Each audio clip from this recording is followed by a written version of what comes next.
growling quite aggressively at the young cub. And who knows why? Who knows why? Maybe he's getting a little bit too playful.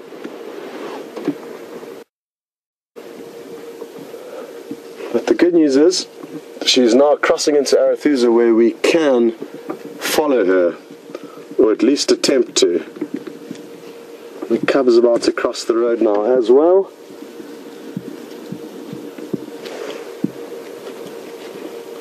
And our luck continues. Whew. Okay, now it's time to get ready for some more off-roading. As you can see, there's an impenetrable thicket in front of us, but we will find a way. We will find a way to stay with these beautiful leopards.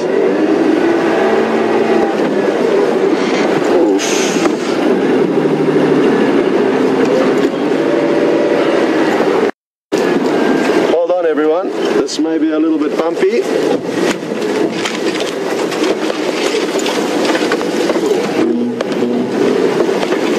Very thick, but I'm hoping it clears up shortly, which is hoping to be done already.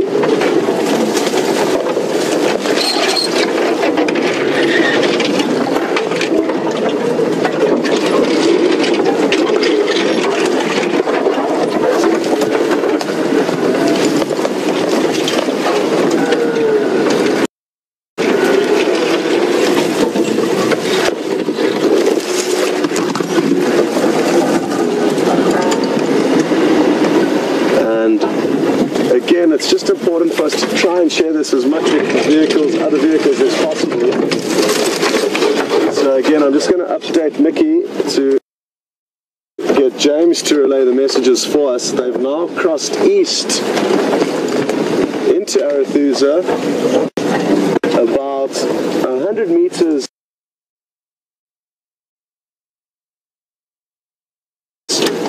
south of Gowrie Main Junction. And now Nikki can then pass that information on to James, who will then pass it on to the guides, who can hopefully try and get you. We just passed Sean about 10 seconds ago, not even. And he headed off into the bush looking for them, and then they popped out in front of us. So it just goes to show how timing can be everything out here. But thankfully now they're on a road, and I'm hoping they're going to stay on this road.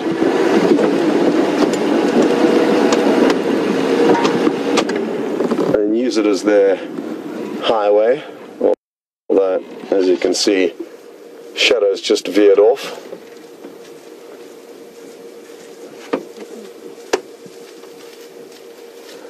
And the cub is now following. He's just to our left. Sorry, Brian, it's not easy having two leopards to film at the same time, but it's a problem that we don't mind encountering from time to time.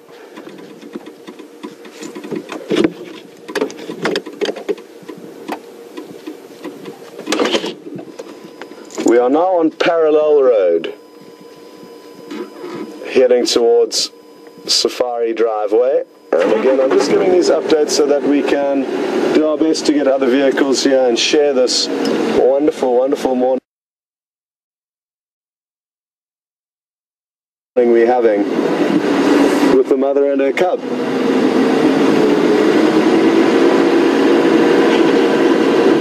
It's by far the best sighting that I've had of a mother and a cub.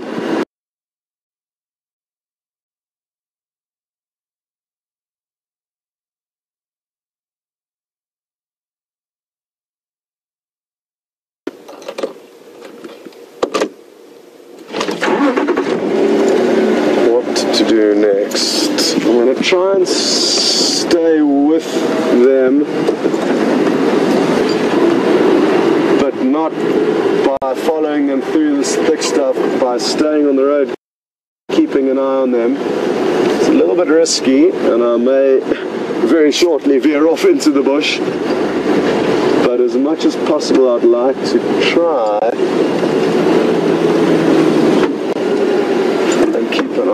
from a distance. It's really thick in here. But there's a little opening, and I think it is worth heading into now that they are heading towards. I'm fairly certain she's got a kill, but maybe I'm wrong. She has been heading predominantly in the same direction, which means she could well be heading straight back to some meat that she knows of. Oh.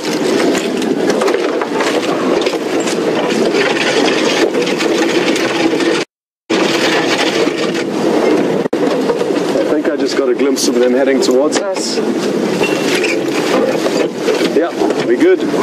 We're still in luck.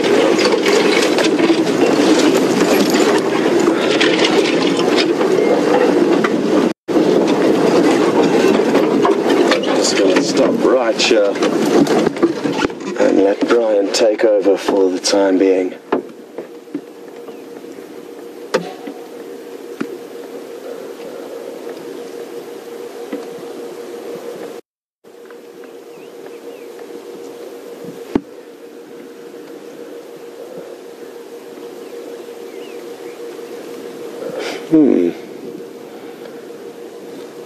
Well, what is the message we can read into that tail twitching? Possibly excitement, or possibly she's a little bit anxious. Maybe she's heard something or can smell something, or is simply approaching what I hope is a kill that she has stashed somewhere.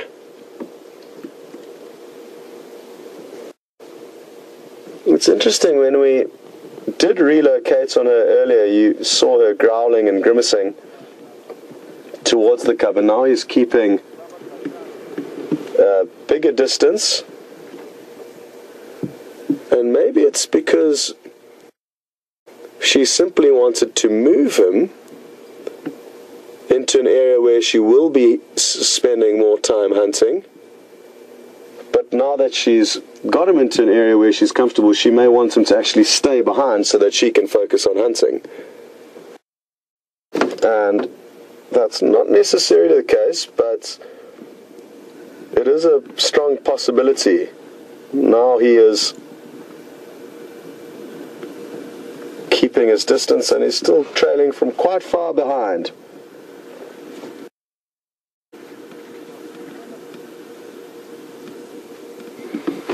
She does appear to be hearing something in the bush ahead of her. While we keep an eye on him, I can still see her. And she appears to be listening quite intently. I can just see the white tip of her tail twitching from side to side, which is characteristic of a leopard that feels like it may be in some luck. And I think I can hear Sean in the other vehicle trying desperately to find us. Nikki, if you don't mind letting me know if anyone is responding to the sighting, so that I can try my best to let them know what's going on.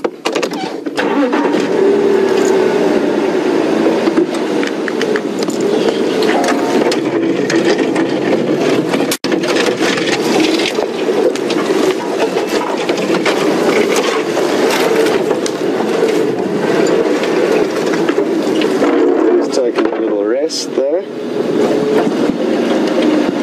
Well, I'm not sure whether to stay with him or to stay with the mother. Never an easy decision.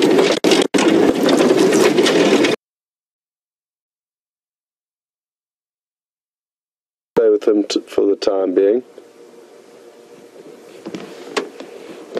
Now, something that's great about what we've all experienced this morning is the distance that these animals cover and the terrain that they move through.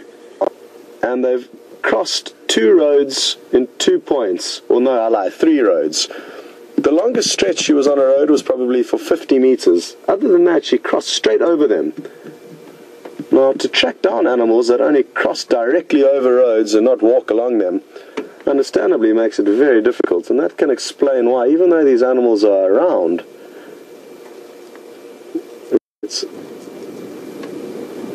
after watching their movements this morning, the terrain they've moved through, you can understand why we sometimes battle to find them.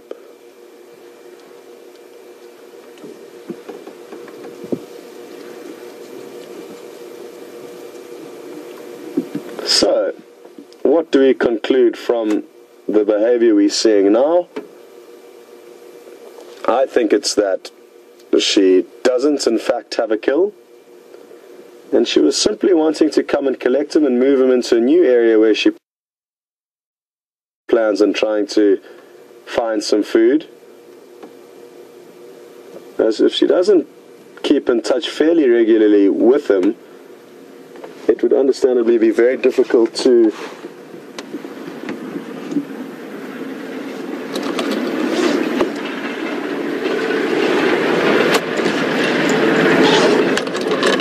find him now. Somebody's just driven right past us. Oh, what a pity. And there's no way of contacting them.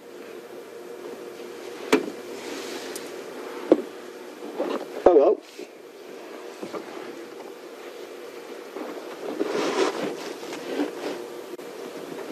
There's a chance that the vehicle that did just drive past may bump into the mother.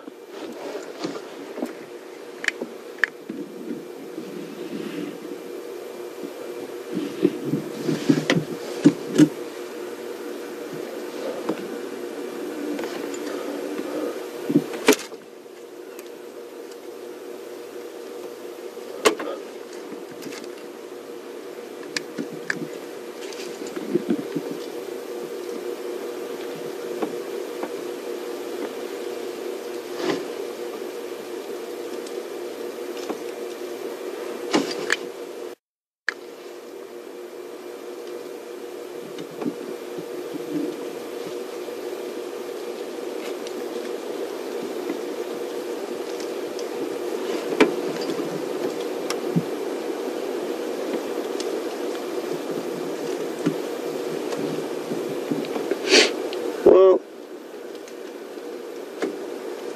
as he cleans himself here and relaxes and we take stock of the incredible morning we've had, I think this is a great opportunity for us to try out something relatively new, something we don't do very often, and that is play a highlight of what was seen just a few moments ago when this little 8-month-old male leopard pounced on his mother. So, in the next few moments, enjoy the little highlight clip that we have in store for you, and I hope you enjoy it.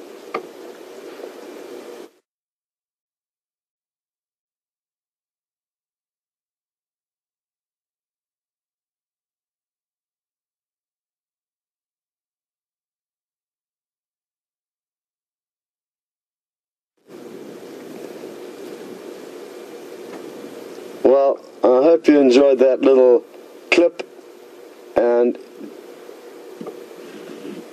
as important it is to us that our content is live, it's what makes our show, I feel.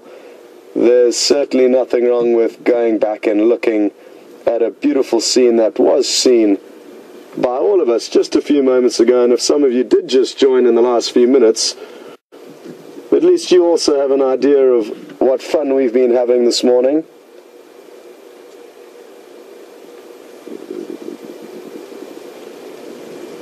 It really is interesting, the behavior we got to witness. Not only the great greeting and seeing him contact calling from up in the marula tree that he had been chased up by 2 hyena.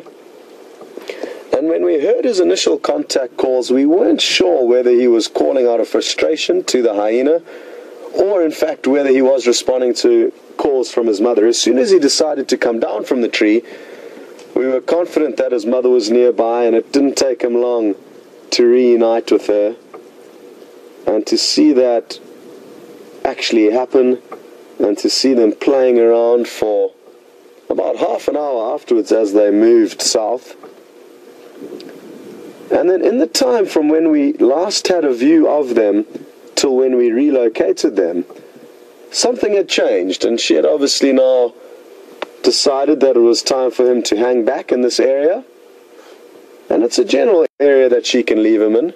Their senses are so good that, just like earlier, he heard her contact call from a way off, probably a quarter of a mile. And now she wants to be left in peace to try and find some food for the two of them. So it was simply a little move that we witnessed this morning from one area of her territory to another.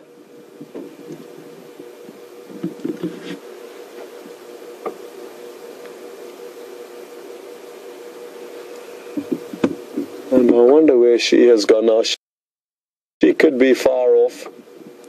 But the good news is for us is that for this afternoon we've got a very good idea of where he is and where he could be. As you can see him now, he will play around and chase the odd rodent or lizard or squirrel, but he should just stay in this general area, which is going to make relocating him this afternoon a little bit easier.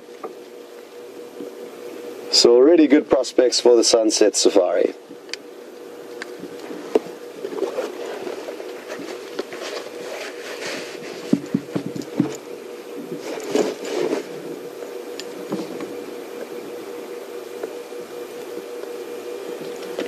Well, hello to Brenda in Virginia. And Brenda's made a great observation, and she's wondering whether we think Shadow knew of the two hyena lurking at the base of the marula tree that he was hiding up. There is certainly a chance that she could have known that, but in the same breath, she was quite far away, and she would have been comfortable to lie and wait for her cub, knowing that he can come to her rather than her having to do all the hard work. She's been moving around a lot trying to find food for them. So as soon as she got the first response to her initial contact calls, the ones we saw him calling out to her, she would have been more than happy to lie down, relax, and wait for him to come to her. So I don't think it's because there were necessarily a hyena there that she didn't want to approach. I think it's more of a hierarchy thing. And the mother just telling her boy that it's time to come for a checkup.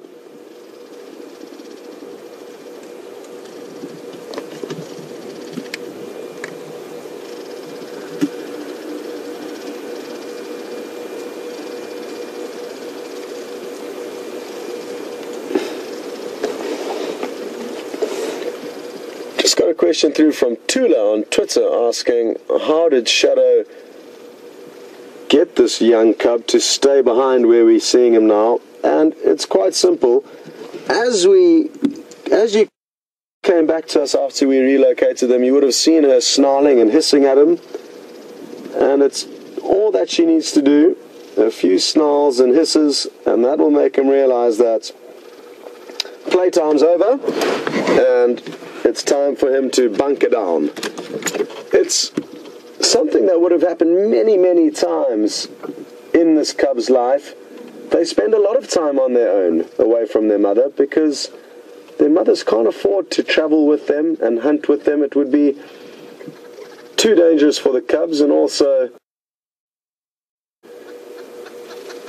too much of a burden on her hunting, having clumsy cubs following her around. So it's a command and an experience that both mother and cub would have gone through many a time by this stage of his life, and he obviously just knows by now that when she starts snarling, it's time for him to stay put and let her go and do her thing.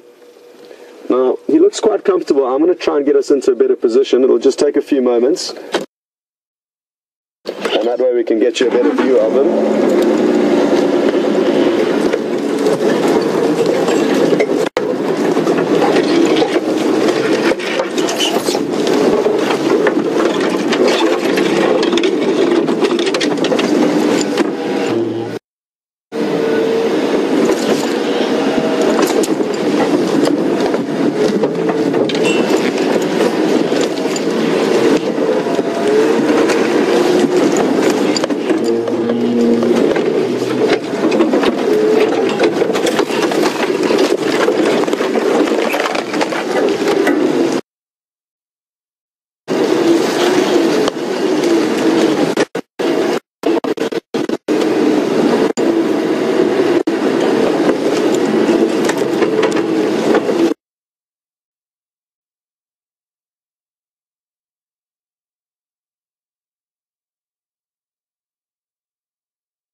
question through from Pam in Valdosta. Good morning, Pam. Pam would like to know how far we think Shadow and this cub we're looking at now have moved since we found them this morning. And I would say about a mile, possibly a little bit more, if anything, than that. But hard to say with all the off-roading and all the excitement of a battle to keep track exactly of how far we've been moving. But yeah, Brian, what do you think? About a mile, more? I'll probably say a little bit more than a mile. Yeah, so Brian seems to think a little bit more than a mile. So that's that part of your question, Pam. The other part of Pam's question is a great one, and that's, where does this cub find water when he gets left behind? And to be honest, it's a tricky question to answer, because I know there's no water nearby. We certainly didn't see them drink this morning. But animals are tough and they can go for days without water. It's almost a luxury to them on a daily basis, but a necessity only once or twice a week. So who knows when he would have had his last drink. There's, like I say, not much water around at the moment because it is the dry season. But it's not a problem. They can acquire a lot of moisture simply from kills. And you do get leopards that live in very dry and arid areas that will rely solely on the blood from their kills for their moisture and hydration levels. Here in the Sabi Sands, the leopards are a little bit more lucky. There's a lot of water points around. But while he's on his own, he'll fend for himself. He may be able to catch the odd small animal, which will provide him with a bit of moisture. Squirrels and dwarf mongoose will keep young leopards like this entertained for hours. And it's certainly very, very possible for him to catch prey. He's quick and agile, and just like a kitten, you could say, if you get the correct toy, it'll pounce on it very effectively, and this young leopard is no difference. It was just yesterday morning, I think, that Brent got to see him chasing after what looked to be a little bushveld gerbil, a small rodent that we get out here. So even though he is left alone and unlikely to have a very big meal or catch anything of substantial size while his mother's away, he could very well catch something small which will keep him going.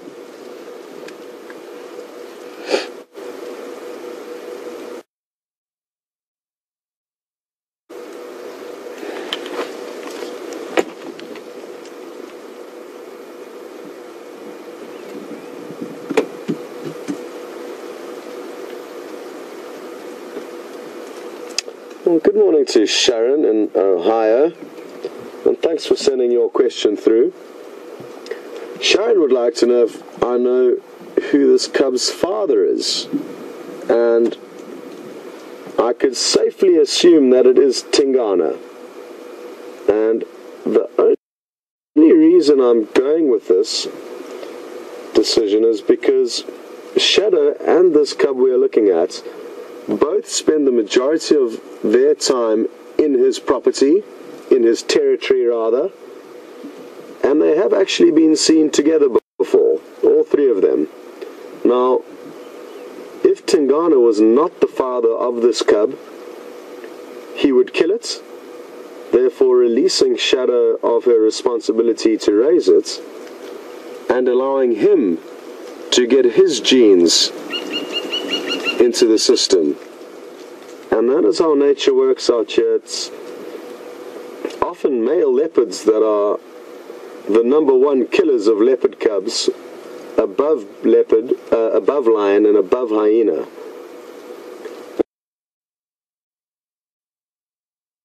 And that is nature's way of ensuring that only the strongest genes will be passed through for future generations. And and that is why I can safely almost guarantee you that Tingana fathered this cub. Well, hang on, let me rephrase that. That Tingana thinks he is the father of this cub. And that opens up a whole new debate, Sharon, and that is that leopards or leopardess are known to mate with several males during a certain time, thus giving the males a false sense of fatherhood. So the dominant males in this area, if she goes and mates with all of them, they're all going to think they're the father. It's behavior that's been documented before with Karula, the mother of this cub's mother, and I think it was her third litter that she had. They were still very small, and she was seen off with another male mating, again giving him the idea that he was the father of the cubs, even though the maths doesn't work out, because obviously it should be a 3-month gestation period from copulation to giving birth,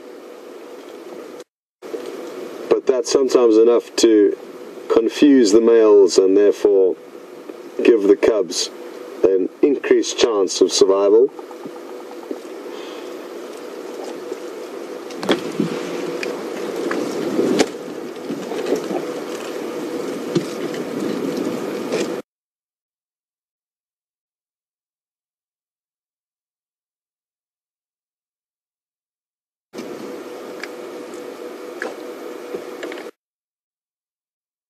To cross over to James and see how his morning's been.